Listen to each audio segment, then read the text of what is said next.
만날 수 있게 돼서 감사합니다. 그리고 또 영상으로 지금 여러분을 뵙게 된 것 참 감사드립니다. 하루속히 대면하여서 함께 예배하고 교제하고 또 떡을 떼는 귀한 일들이 우리 안에 일어나기를 간절히 소망해 봅니다. 우리 사회가 핵가족화 되어지고 또 사회의 안전망들을 촘촘하게 이렇게 만들어가고 있다고는 하지만 그 안전망들이 충분하지 않아서 소년 소녀 가장들이 계속해서 늘어나고 있는 그런 상황 속에 있습니다.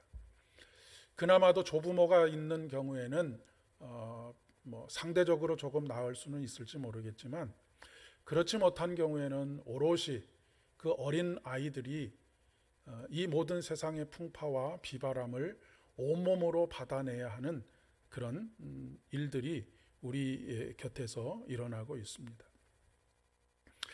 힘들고 어려울 때마다 생각나는 분들이 누구냐면 바로 부모님입니다. 그리고 그 부모님들을 생각하게 되면 새삼 우리를 키우시느라고 얼마나 힘들고 어려운 시간들을 보내셨을까라고 하는 그런 생각들을 해보게 됩니다. 참 지난 수십 년의 세월이 참 힘들고 어려운 세월 아니었습니까? 그리고 또 조금 멀리는 6.25 혹은 일제시대까지 소급하지 않더라도 참 격동의 시기를 살아왔는데 그 격동의 시기에 자녀들이 잘 되도록 하기 위해서 몸부림을 쳐왔던 우리의 부모님들을 생각하게 됩니다. 그런 의미에서 하나님을 우리의 아버지라고 부르라고 말씀하신 그 하나님 아버지의 마음이 조금은 읽혀집니다. 특별히 오늘 갈라디아서 4장의 말씀에 보면 우리로 하여금 하나님께서 자기를 아바 아버지라 부르라고 하셨다라고 그렇게 기록하고 있습니다. 구약에도 보면 하나님은 고아와 과부와 나그네의 아버지를 자처하고 계시는 것을 보게 됩니다. 그러면 왜 하나님께서 하나님 자신을 아바 아버지라고 부르라고 하셨을까? 여러분 생각해 보신 적이 있으십니까? 여러분 하나님은 남자입니까? 여자입니까? 우리 교회 성도들은 수준이 높으셔서 하나님은 남자도 아니고 여자도 아닌 것을 잘 알고 계시리라 생각합니다. 하나님은 영이신 하나님이시지요. 그런데도 불구하고 굳이 하나님께서 자기를 일컬어서 아바 아버지라고 그렇게 부르라고 하신 이유가 어디 있을까? 그 이유는 이 성경이 기록될 당시에 누군가를 책임져 줄 수 있는 존재로서 사람이 찾아낼 수 있는 최상의 표현이 바로 아버지였기 때문에 그렇습니다.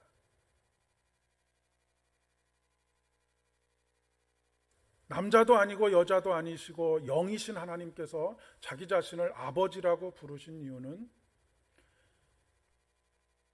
성경이 기록되던 그때에 그 어떤 것으로도 표현할 수 없는 인생을 책임져 주시는 가장 최상의 표현으로서 아버지라고 하는 이름을 부르게 하셨다라고 하는 그런 이야기입니다. 여기서 아버지라고 부르게 된 이유는 이 당시 아버지는 전적인 신뢰의 대상이었기 때문에 그렇습니다. 어느 정도의 신뢰의 대상이었느냐면 생명, 즉 살아가는 모든 삶에 내 삶을 의탁해도 되는 존재로서의 아버지뿐만 아니라 나의 죽음까지도 맡길 수 있는 분이 바로 아버지였기 때문에 하나님을 아바 아버지라고 부르라 라고 그렇게 말씀을 하신 것입니다. 아브라함의 아들이 이삭이지요. 아브라함이 아들인 이삭을 모리아 산으로 데리고 가서 아들 이삭을 하나님 앞에 제물로 바치려고 합니다.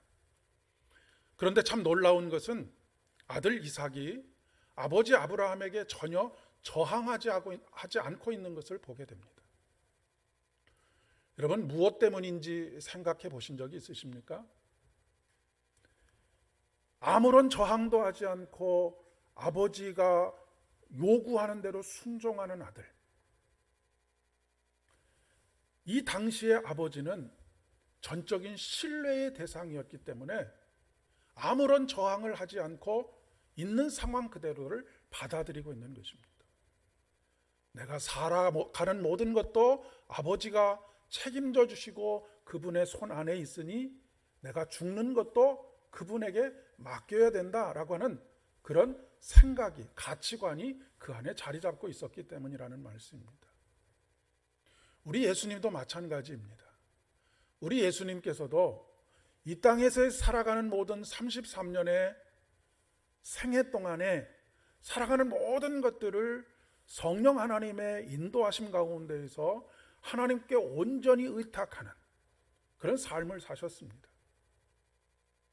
그리고 마지막 죽는 그 순간, 십자가에 달려 돌아가시는 그 순간에도 하나님 앞에 뭐라고 기도하고 있느냐 하면, 아버지여, 내 영혼을 아버지 손에 맡겨드립니다 라고 그렇게 고백하고 있습니다.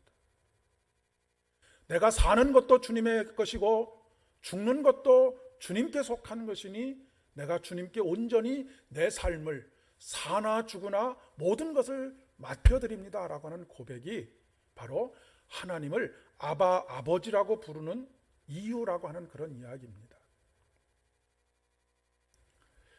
우리가 하나님을 아버지라고 부르는 것에는 이런 절대적인 신뢰가 바탕이 되어져 있을 때 하나님을 아버지라고 부를 수 있는 것입니다.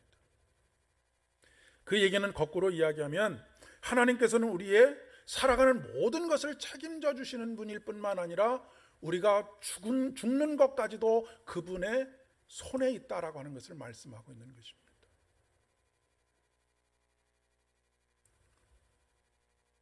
우리의 생명을 책임지시는 아버지 하나님께서 우리의 죽음까지도, 그리고 죽음 이후까지도 책임지십니다. 그리고 그 책임을 감당하시기 위해서 독생하신 예수 그리스도를 십자가에 달려 죽으시기까지 그 책임을 감당하셨습니다. 감히 비교할 수 없지만 가장의 삶의 무게라고 하는 것 여러분 들어보신 적이 있으시지요? 그것이 꼭 아버지만의 무게는 아니고 아버지가 없는 경우에는 어머니가 가장의 무게를, 아니면 아버지가 그 일을 감당할 수 없는 상황 속에서는 어머니가 그 가장의 무게를 감당하는 가정들도 많이 있지 않습니까? 몸이 부서지는 한이 있어도, 자기가 산산조각이 나는 한이 있어도 가족을 책임지려고 하는 삶의 무게가 가장인 것과 마찬가지로 우리의 아버지가 되시는, 아버지를 스스로 자처하고 계시는 하나님의 책임감을 여기서 느낄 수 있다라고 하는 것입니다. 이 책임감이 곧 하나님의 사랑이고 이 책임감이 곧 하나님의 은혜인 것을 깨닫게 됩니다. 자식이 병들어 죽게 되면 어떤 기도를 합니까? 하나님, 차라리 나를 데려가시고 내 아들은, 내 딸은 살려주십시오 라고 하는 기도가 부모의 기도인 것과 마찬가지입니다. 그런데 하나님께서는 차라리 나를 데려가 주십시오라고 하는 것이 아니라 하나님 자신이 죽으심으로 자식들을 된, 하나님의 자녀된 우리를 살리셨다라고 하는 사실입니다. 그런데 우리는 늘 부모에게, 그 부모에게 무뚝뚝한 경우들이 참 많지요. 그 사랑과 은혜를 너무나 당연한 것으로 여길 때가 많이 있습니다. 아직 철이 들지 않은 것이고 철이 들게 되면 깊이 후회하게 되는 것입니다. 어찌 보면 아버지가 되시는 하나님께도 우리가 똑같은 행동을 하고 있지는 않은가 싶습니다. 다른 사람에게는 살갑게 하고 직장에 나가면 어떻게든지 잘 보이려고 하는데 아버지 되시는 하나님은 늘 거기 계시고 늘 당연히 도와주시고 할 것이라고 생각하기 때문에 무심하기도 하고 감사가 없기도 하고 당연한 것으로 여기는 그런 삶을 살아갈 때가 굉장히 많다는 것입니다. 이스라엘 민족이 딱 그랬습니다. 출애굽을 한 이후에 오늘 이사야 선지자가 지금 예언을 하고 있는 이 시대까지 약 900년의 세월이, 역사가 흘러갔는데 그 중에 400년은 사사시대이고 그 중에 500년은 사울과 다윗을 통해서 세워진 왕권이 확립되어져 갔던 500년의 역사입니다. 하나님께서는 이 900년의 역사 속에서 그들을 때로는 안아주시고 때로는 고쳐주시고 싸매어 주시고 도와주시는 그런 모든 은혜를 베푸시면서 돌보아 주셨습니다. 그들의 삶의 패턴을 보게 되면 늘 어떤 사사시대 400년이 그런 역사를 보여주고 있는데, 적의 침공을 받고 고통 속에 슬픔과 낭망 속에 있을 때 하나님께 부르짖습니다. 엉엉 부르짖습니다. 그러면 하나님께서 사사를 보내주셔서 문제를 해결해 주시고, 그로 인해서 평안하게 되면 또 사람들의 마음이 하나님을 떠나가게 됩니다. 그리고 다시 외적이 침입해 오면 다시 또 하나님께 부르짖고 하나님께 또 사사를 보내어 주시고, 또 평안하여지면 또 다시 하나님께서 멀어지는 이 일들이 수도 없이 반복이 됩니다. 이스라엘 왕국이 세워진 500년의 역사도 크게 다르지 않습니다. 사울로부터 시작된, 그래서 다윗 왕국이 온전하게 세워지고 남유다와 북이스라엘로 갈라진 이후에 모두 한 42명 정도의 왕들이 세워지게 되는데, 그들 중에서 하나님의 마음에 그래도 조금 흡족하다라고 생각되어지는 왕들은 불과 5손가락 안에도 꼽히지 않는 그런 왕들만 하나님의 마음을 좀 시원하게 해드렸고, 나머지 왕들은 다 하나님과의 관계에서 멀리서 하나님을 안타깝게 하고 속상하게 하는 그런 삶을 살아왔다라고 하는 것입니다. 가나안 7족속, 그들에게 끊임없이 괴롭힘을 당했던 것이죠. 그리고 그 주변에 있던 강대국들 애굽과 아수르와 바벨론에게 조공을 갖다 바쳤습니다. 우리나라 역사하고 크게 다르지 않은 역사를 가지고 있는 것이 이 이스라엘의 역사입니다. 밖에서는 비굴하기가 한이 없이 비굴하면서 하나님 앞에 와서는 당당하게 생떼를 쓰고 어리광을 부리고, 그런데 하나님께서 그 모든 것을 다 받아주십니다. 그런데 그 불순종과 죄로 말미암아서 예루살렘이 파괴되어지고, 잘못된 선택으로 말미암아서 포로로 바벨론으로 잡혀가고 아수르로 잡혀가고 애굽으로 잡혀가는 이런 일들 가운데에서 이들은 바벨론의 포로 생활의 고달픔과 철저하게 파괴된 예루살렘의 형편으로 인해서 하나님을 원망하고 있습니다. 하나님께서 돕지 않으셔서 이렇게 됐다라고 한탄합니다.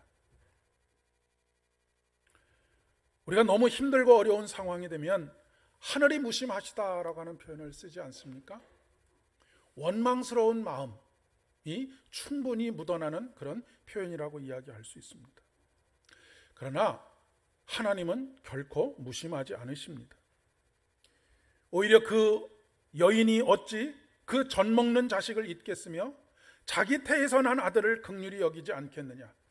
그들은 혹시 잊을지라도 나는 너를 잊지 아니할 것이라. 내가 너를 내 손바닥에 새겼고 너의 성벽이 항상 내 앞에 있나니 라고 이사야 49장 15절 16절의 말씀을 통해서 우리에게 말씀하십니다. 이 말씀의 배경을 조금 아실 필요가 있겠습니다. 옛날에는 문맹률이 90%, 95% 이상 되었기 때문에 글을 읽을 줄 아는 사람들이 없었습니다. 그래서 글을 알지도 못하고 글을 읽지도 못하고 글을 쓰지도 못하는 그런 유다 민족의 어머니들이, 이 당시에는 그 당시에 수없는 전쟁들이 계속되었기 때문에 우리나라의 경우에도 5,000년 역사에서 전쟁이 그쳐본 적이 거의 없는 역사인 것과 마찬가지로 이스라엘도 끊임없는 전쟁 속에 있었습니다. 그러니 남편을 전쟁터에 내보내야 했고 아들들을 전쟁터에 내보내야 했는데 글을 쓸 수가 없고 글을 읽을 수도 없으니 어머니들이, 아내들이 밤을 새워가면서 그리워하면서 생각하게 만드는 하나의 도구로 남편의 이름을 손바닥에 이름을 새긴 것이 아니라 남편을 상징하는, 아들을 상징하는 어떤 표시를 손바닥에 해놓고 전쟁에 나가서 혹시 굶고 있지는 않은지, 이 추위에 얼마나 떨고 있지는 않을지, 큰 부상을 당하지는 않았을지, 아니면 혹시라도 전쟁에서 죽지는 않았을지 늘 걱정하고 그리워하면서 밤을 새워가면서 손바닥을 쳐다보았다라고 하는 것입니다. 이런 역사적인 배경을 가지고 오늘 이사야 선지자가 이 말씀을 하고 있는 것입니다. 하나님 아버지의 심정을 대변하고 있는 것이죠. 아버지를 멀리 떠나서 유리 방황하면서 혹시나 굶고 다니지는 않는지, 이 추위에 어떻게 잠자리를 꾸리고는 있는지, 세상살이에 치여서 고통스럽고 안쓰럽고 슬퍼하고 눈물 짓고 고통스러워하고 있지는 않은지, 어디 가서 크게 잘못된 것은 아닌지 늘 하나님의 마음 손바닥에 새겨놓고 하나님께서 매일매일 성령의 탄식하심 가운데 그를 위해서 기도하고 계시다라고 하는 그런 마음의 표현이 바로 내가 내 손바닥에 너를 새겼다라고 하는 것이죠.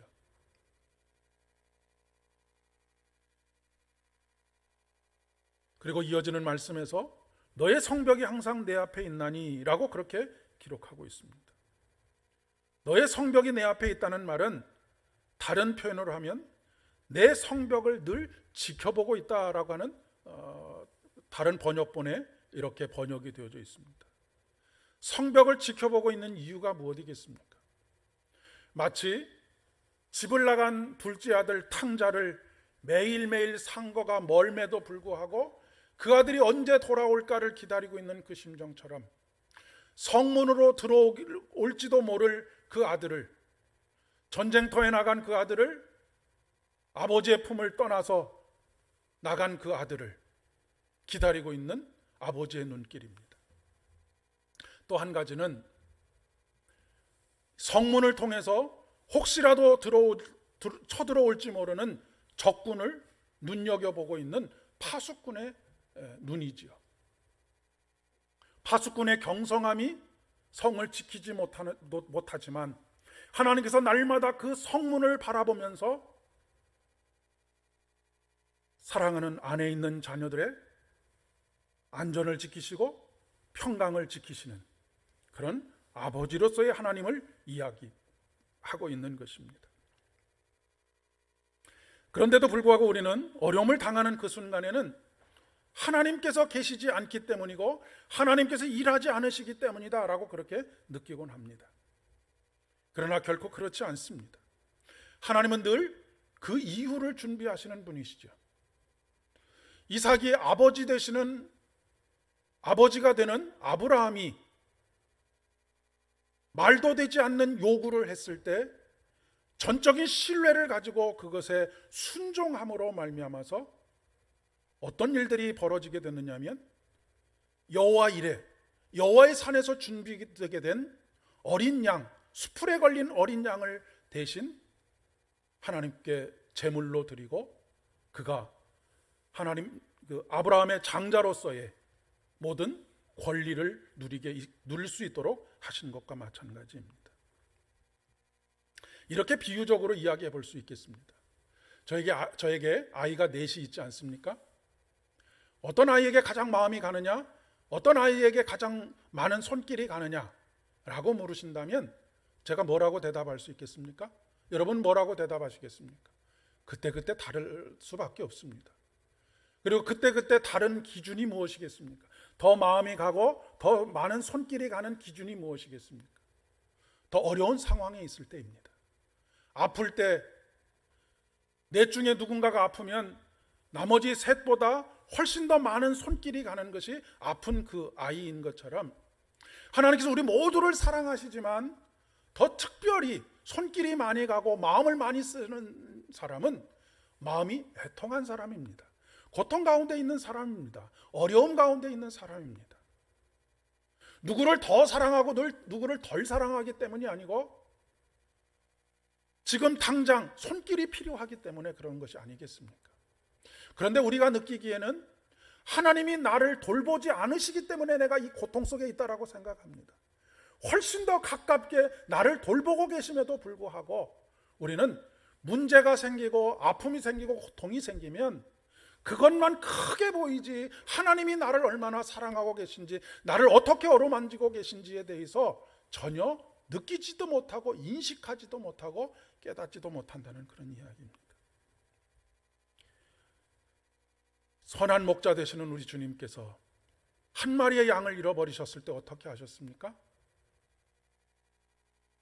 99마리를 우리에 가두어 두고 한 마리의 잃은 양을 찾아 나서는 것과 똑같은 마음이 바로 아버지 되시는, 전적으로 우리의 삶을, 우리의 죽음까지를 책임지시는 아버지 하나님의 마음이라고 하는 것입니다.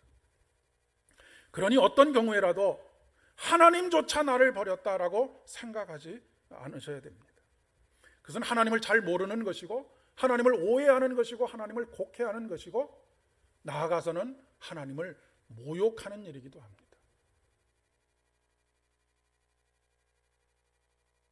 오히려 하나님은 우리가 가장 어렵고 힘들 때 더 이상 가까이 있을 수 없을 정도로 가깝게 계십니다. 물론 이삭의 아버지 아브라함을 완전히 이해할 수 없었던 것처럼 하나님의 침묵이 때때로 이해가 다 되는 것은 아닙니다. 때때로 하나님의 침묵이 서운하기도 하고 야속하게 느껴지기도 합니다. 그러나 우리가 지나놓고 보면 그 모든 것이 하나님의 섭리와 하나님의 도우심과 은혜 가운데 있었다라고 하는 것을 고백하지 않을 수가 없게 됩니다. 오늘 이사야 62장 1절로 2절의 말씀에 나는 시온의 의가 빛같이 예루살렘의 구원이 횃불같이 나타나도록 시온을 위하여 잠잠하지 아니하며 예루살렘을 위하여 쉬지 않을 것이다 라고 말씀하십니다. 도대체 하나님은 어디 계셔? 도대체 하나님은 무슨 일을 하고 계셔? 라고 묻고 있는 이스라엘 백성들에게 내가 이제는 잠잠고 가만히 있지 않겠다. 이제는 다시 쉬지 않고, 여태까지 쉬지 않고 너희들을 위해서 일하고 준비해온 것처럼 확연하게 눈으로 볼 수 있도록, 귀로 들을 수 있도록, 손으로 만질 수 있도록 역사하겠다라고 그렇게 다짐하고 계시는 것입니다. 그리고 이제 새로운 이름을 너희들이 갖게 될 것이다 라고 말씀하시면서 4절 이하의 말씀에 이렇게 말씀하시죠. 헵시바라고 부르겠고 뷸라라 부르게 될 것이다. 헵시바라고 하는 것은 무엇입니까? 나의 기쁨이 너에게 있다. 그리고 뷸라는 내가 너와 결혼하였다라고 하는 것입니다. 이스라엘 민족에 있어서 가장 의지하는 두 가지 존재가 바로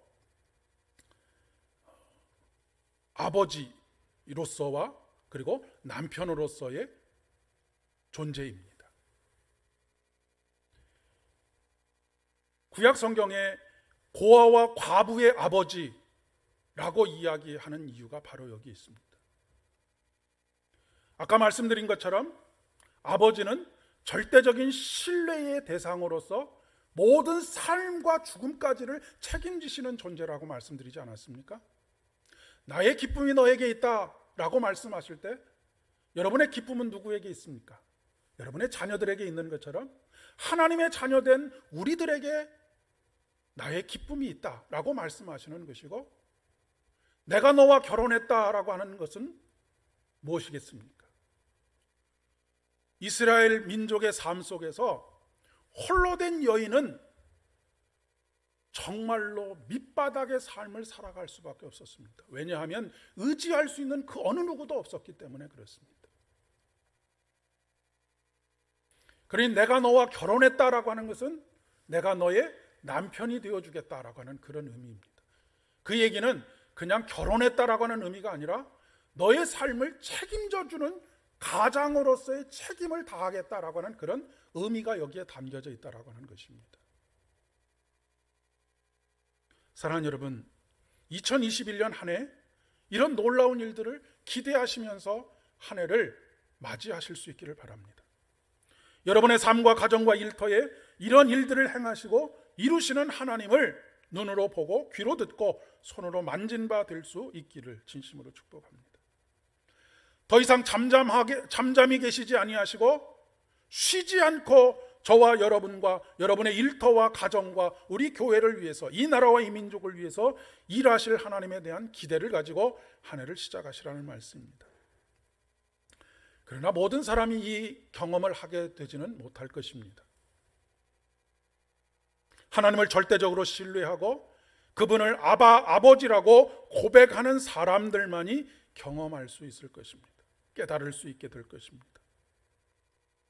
아브라함처럼 이삭처럼 자신의 생명뿐만 아니라 죽음까지도 맡기는 신뢰가 있는 사람이 경험할 수 있는 것이라는 것입니다. 그래서 예수님께서 우리에게 두 마음을 품지 말라고 말씀하시는 것이고 양다리를 걸치지 말라라고 그렇게 말씀하시는 것입니다. 누가복음 2장에 시므온과 안나도 마찬가지죠. 하늘의 위로를 기다리는 사람, 다른 것에서 위로를 받기를 원하지 아니하고 다른 것을 의지하는 삶을 살기를 원하지 않고 오직 하나님을 의지하고 하늘의 위로를 바라면서 그의 온 삶을 살아왔던 사람들, 이런 사람들에게 하나님께서 마침내 주의 구원을 보게 하셨습니다. 그리고 이제는 나를 평안히 놓아주시는군요, 내 삶에 여한이 없도록 하시는군요 라고 그렇게 고백하게 하십니다. 2021년 한 해 어떤 일들이 여러분 앞에 있더라도 실망하거나 좌절하지 마시길 바랍니다. 모든 것을 책임지시는 하나님께서 여러분의 아버지가 되십니다. 내가 너의 아버지가 되어주마 라고 그렇게 자처하고 나서십니다. 우리 한 사람 한 사람을 손바닥에 새기시고 늘 노심초사하십니다. 늘 그리워하시고 언제 돌아올까 늘 마음속에 품고 성령을 통하여서 일하시는 하나님이십니다. 사랑하는 여러분, 2021년 한 해 엉뚱한 곳에서 희망을 찾지 마시기를 바랍니다. 엉뚱한 곳에 여러분의 마음을 의지하려고 애쓰지 마시길 바랍니다. 여러 번에 걸쳐서 말씀드렸지만 하나님께서 광야 40년을 이스라엘 백성들을 훈련시킨 이유는 그 척박한 땅에서 하나님만을 바라보지 않고 하나님만을 의지하지 않으면 살아갈 수 없다는 것, 그 한 가지를 훈련시키고 싶으셔서 40년 광야 생활을 하게 하신 것입니다. 어찌 보면 우리가 지금 광야를 지나가고 있는지도 모르겠습니다. 우리가 황무지를 지나가고 있는지도 모르겠습니다.